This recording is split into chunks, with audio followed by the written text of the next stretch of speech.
First of all, keep aside the romantic junk that money doesn't buy love. Just please keep it, just release that from your consciousness. It is the kind of bullshit spirituality that will keep putting you in the ditch time and again when it comes to relationships. Absolutely not. You see, each relationship is composed of a delicate power balance. A delicate power balance. Now, Toltec warriors contend that that power balance, by its very nature, because of the nature of power, is always weighted towards the female. It's just the way it is. It's just the way it is.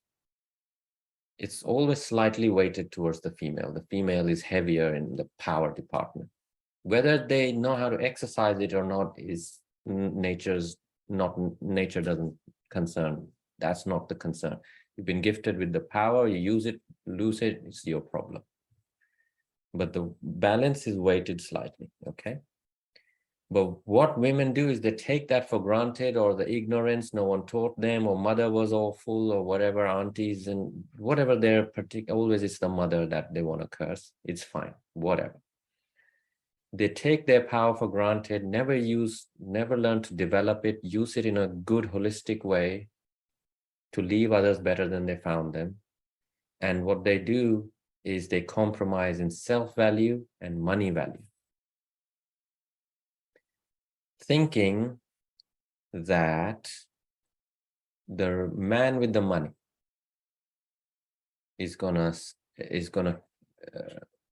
the man is gonna provide the money and I will provide all the rest. That's the subconscious expectation. But you know, that's a bad way to be in a relationship. Bad way.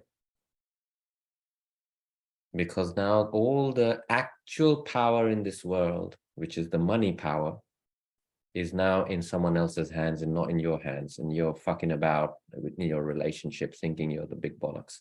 Not at all. You are powerless.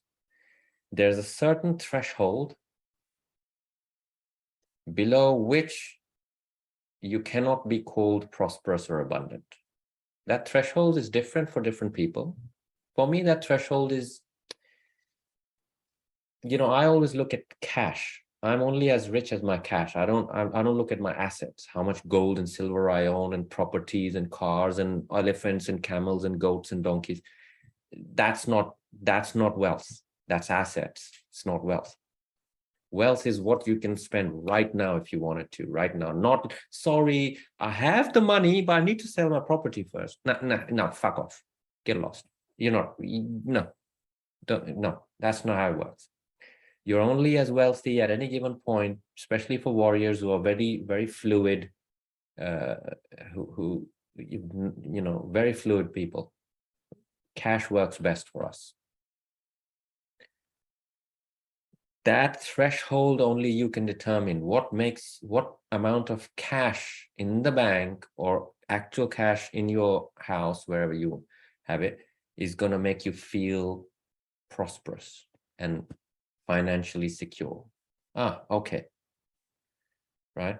The basic recommendation is you got to have 3 months rent, 3 months food and water as cash, always untouched, put away. 3 months rent, 3 months food and water, bills. 3 months rent, 3 months bills. Let's just put it like that. Always. I'm as wealthy as my 3 months rent, 3 month bills. That alone will do something to de-stress your mind. You're not living on the edge now constantly in terms of money.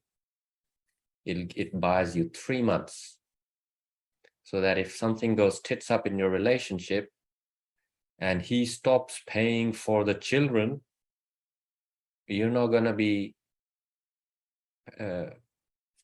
running around thinking it's the end of the world. You can go, yeah, all right, piss off, get lost. I don't want to see your face anyway. So that power balance you must maintain, right? Same with the man. The man must maintain above a certain, you can't depend on the woman paying for you. That maybe the mom or whatever. No, that threshold, you cannot fall below that threshold in terms of your money. So that tomorrow, if she wants half your money, you can say, yeah, take half and get out of my life. You're lost. Don't want to see your face again. Thank you very much for all the time. Off you go. Bye-bye. Here's half the money. Go. It gives you that level of negotiating power. You're not going, oh, well, but I don't have any money. Could you leave the TV behind? Because I'll be very bored when you're not. And could you just leave the pizza in the fridge at least? Or could you leave the fridge? You won't be doing all this other stupid nonsense. You can say, yeah, well, what do you want? What do you want the whole house? Fine, take it. Get off. Right? You want the car? Take it. I'll get another car. Doesn't matter to me. But what matters to me right now is I get rid of you as fast as possible. Right? Because if you don't have that power balance fully functional, it will come to this. You won't want to see her face. She won't want to see your face. It will come to that. It will become that toxic, and sooner than you might think. So your value must reflect in your personal account so that you give yourself lots of solid negotiating power.